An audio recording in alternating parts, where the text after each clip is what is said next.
Hi, my name's Allie, and I'm going to be known as Kawaii Sensei from now on.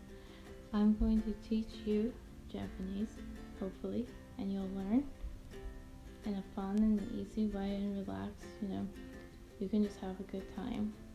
Watching and practicing, repeating out loud is important. Listening carefully, and of course, trying to study a little bit. Not too much though, don't try too hard because that won't be fun then.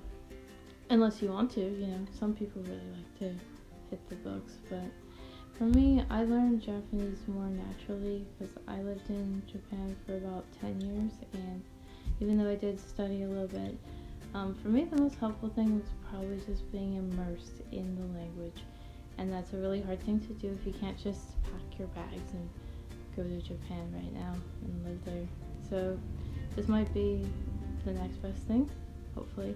I'm going to try to do my videos all in Japanese as much as possible because I think that's the best way to learn. Immersion is key to understanding the language in the most natural way. And I think that we can do this together. It won't be that hard, I promise.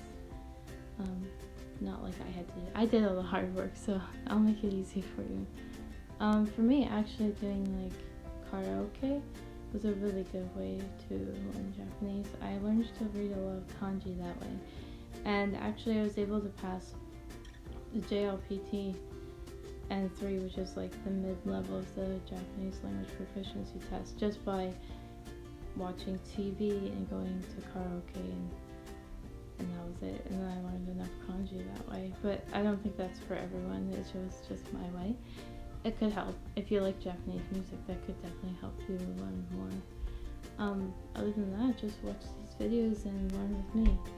I'll try to make it as easy as possible, and I promise I won't punish you too much, even if you don't study.